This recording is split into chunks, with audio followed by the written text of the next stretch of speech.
केरल देश में एक मेधावी नामक राजा राज्य करते थे। शत्रुओं ने उनके देश पर चढ़ाई की।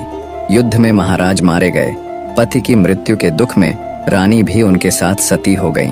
राजा का इकलौता पुत्र चंद्रहास अभी 5-6 साल का ही था। दाई ने चुपके से उन्हें नगर से निकाला और कुंतलपुर ले गई। वह स्वामी भक्ता दाई मेहनत मजदूरी करके राजकुमार का पालन पोषण करने लगी। चंद्रहास बड़े ही सुंदर थे और बहुत सरल तथा विनयी थे। गांव के सभी स्त्री पुरुष ऐसे भोले सुंदर बालक से स्नेह करते थे। कहते हैं जो अनाथ हो जाता है, जिसका कोई नहीं होता, उसके स्वयं भगवान होते हैं। उन्हीं की कृपा से एक दिन नारद जी घूमते हुए कुंतलपुर पहुंचे। बालक को एक शालग्राम की मूर्ति देकर नाम मंत्र बता गए। नन्हा बालक देवर्षि की कृपा से हरिभक्त हो गया। अब जिस समय वह अपने आप को भूलकर अपने कोमल कंठ से प्रभु गान करते हुए नृत्य करता, देखने वाले मुग्ध हो उठते। कुंतलपुर के राजा परम भगवद भक्त एवं संसार के विषय से पूरे विरक्त थे। विरक्त यानी भोग विलास से दूर रहने वाला। उनका कोई पुत्र नहीं था, केवल चंपक मालिनी नाम की एक कन्या थी। महर्षि गालव को राजा ने अपना गुरु बनाया था और गुरु के उपदेशानुसार वे भगवान के भजन में ही लगे रहते थे। राज्य का पूरा प्रबंध मंत्री धृष्ट बुद्धि करता था। मंत्री की अलग से भी बहुत बड़ी संपत्ति थी। राजा तो भगवत भक्ति में रहते थे, तो एक प्रकार से कुंतलपुर के शासक मंत्री धृष्ट बुद्धि ही थे।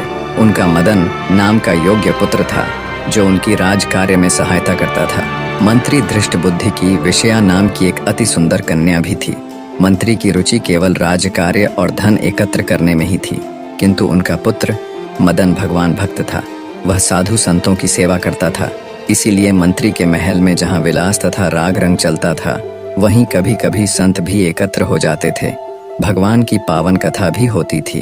इन कार्यों में रुचि न होने पर भी मंत्री धृष्ट बुद्धि अपने पुत्र के कारण कुछ न बोलते। एक दिन मंत्री के महल में ऋषि गण बैठे थे। भगवान की कथा हो रही थी।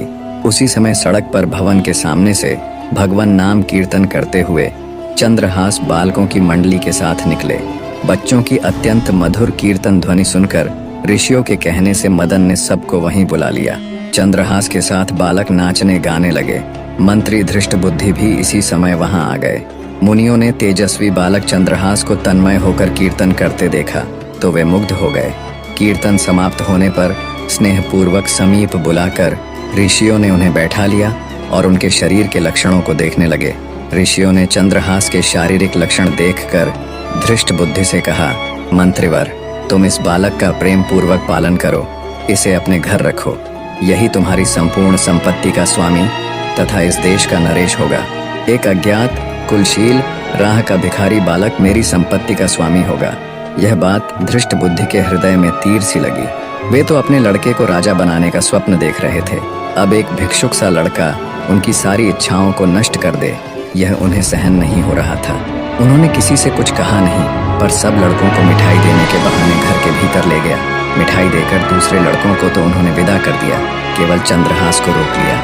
एक विश्वासी वधिक को बुलाकर उसे चुपचाप समझाकर पुरस्कार का भारी लोभ देकर उसके साथ चंद्रहास को भेज दिया। चंद्रहास ने जब देखा कि मुझे यह सुनसान जंगल में रात के समय लाया है, तब इसका उद्देश्य समझकर कहा, भाई तुम मुझे भगवान की पूजा कर लेने दो, तब मारना।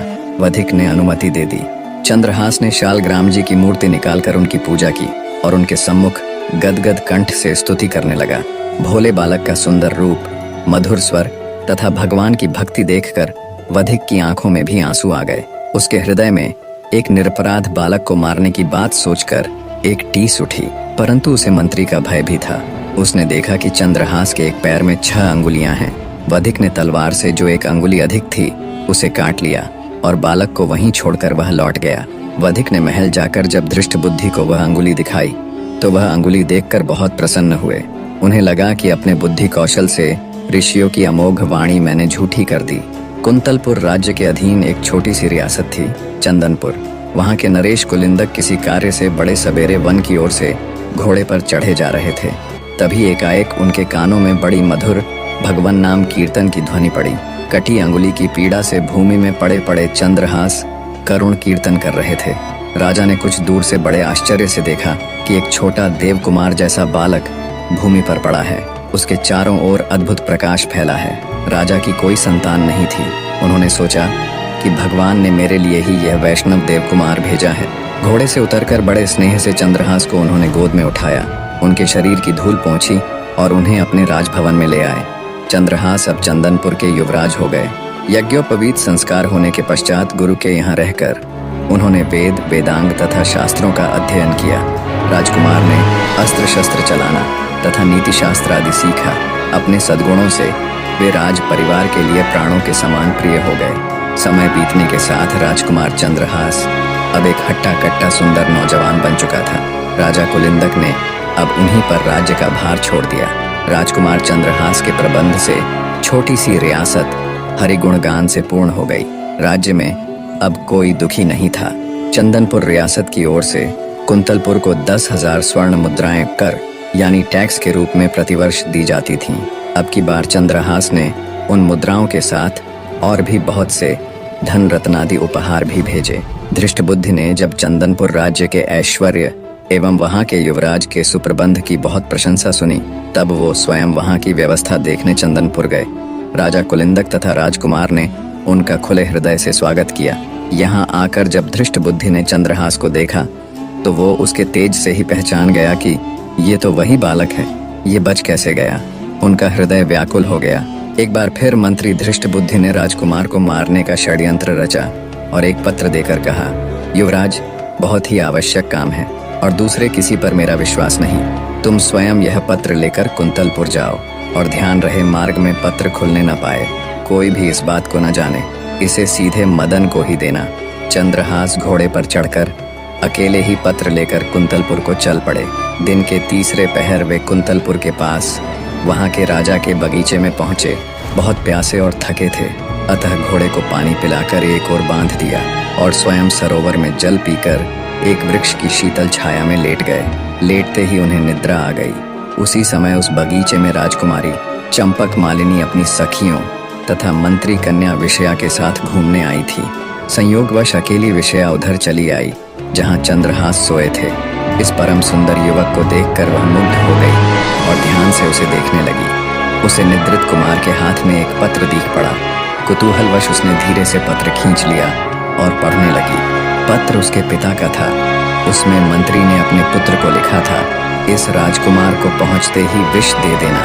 इसके कुल, शूरता, विद्या आदि का कुछ भी विचार न करके मेरे आदेश का तुरंत पालन करना। मंत्री की कन्या को एक बार पत्र पढ़कर बड़ा दुख हुआ। उसकी समझ में ही न आया कि पिताजी ऐसे सुंदर देवकुमार को क्यों विष देना चाहते हैं। सहसा उसे लगा कि पिताजी इससे मेरा विवाह करना चाहते हैं। वे मेरा नाम लिखते समय भूल से या अक्षर छोड़ गए। उसने भगवान के प्रति कृतज्ञता प्रकट की कि पत्र मेरे हाथ लगा, कहीं दूसरे को मिलता तो कितना अनर्थ होता। अपने नेत्र के काजल से उसने पत्र में विष के आगे उससे सटाकर या लिख दिया, जिससे विषया दे देना पढ़ा जाने लगा। पत्र को बंद करके निद्रित राजकुमार के हाथ में ज्यों का त्यों रखकर वह शीघ्रता से चली गई। चंद्रहास की जब निद्रा खुली तब वे शीघ्रता पूर्वक मंत्री के घर गए। मंत्री के पुत्र मदन ने पत्र देखा और ब्राह्मणों को बुलाकर उसी दिन गोधूली मुहूर्त में चंद्रहास से उन्होंने अपनी बहन का विवाह कर दिया। विवाह के समय कुंतलपुर नरेश स्वयं भी पधारे। चंद्रहास को देखकर उन्हें लगा कि मेरी कन्या के लिए भी यही योग्य वर है। उन्होंने चंदनपुर के इस युवराज की विद्या, बुद्धि, शूरता आदि की प्रशंसा बहुत सुन रखी थी। अब राजपुत्री का विवाह भी चंद्रहास से करने का उन्होंने निश्चय कर लिया। धृष्टबुद्धि 3 दिन बाद लौटे। वहां की स्थिति देखकर वे क्रोध के मारे पागल हो गए। उन्होंने सोचा, भले मेरी कन्या विधवा हो जाए, पर इस शत्रु का वध मैं अवश्य करा के रहूंगा।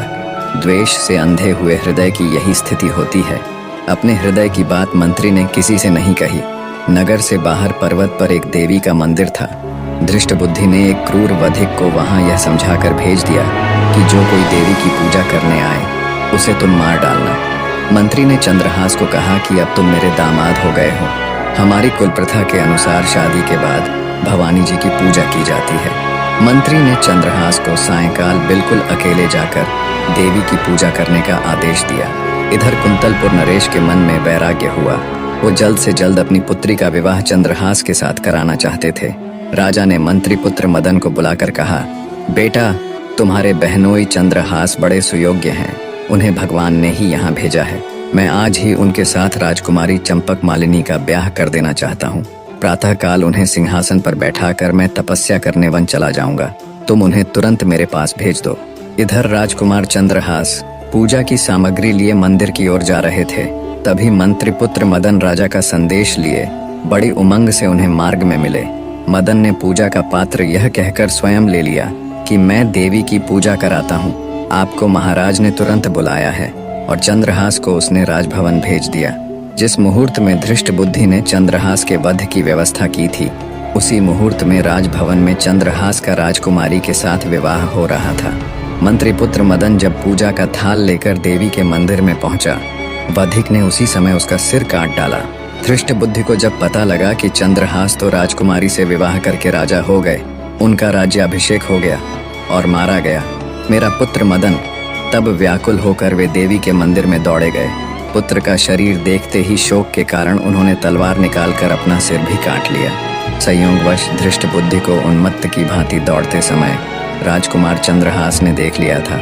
वे भी तुरंत अपना घोड़ा ले उसी दिशा में चल दिए जिधर कुछ समय पहले ही उसका ससुर मंत्री धृष्ट बुद्धि गया था। वे तनिक देर में ही मंदिर में आ गए।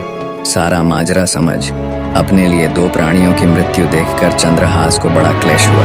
उन्होंने निश्चय करके अपने बलिदान के लिए तलवार खींची। उसी समय माँ भवानी साक्षात प्रकट हो गई। उन्होंने कहा, बेटा, यह धृष्ट बुद्धि बड़ा दुष्ट था और सदा तुझे मारने के प्रयत्न में लगा रहता था।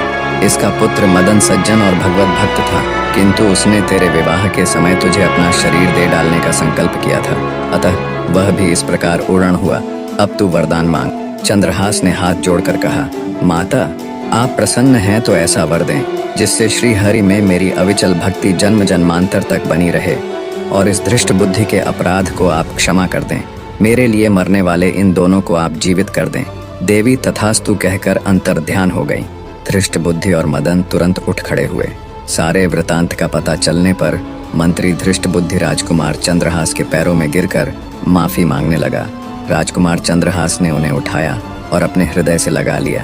मंत्री अब पूरी तरह बदलकर भगवान के परम भक्त हो गए। मदन तो भक्त था ही, उसने चंद्रहास का बड़ा आदर किया। सब मिलकर सानंद घर लौट आए।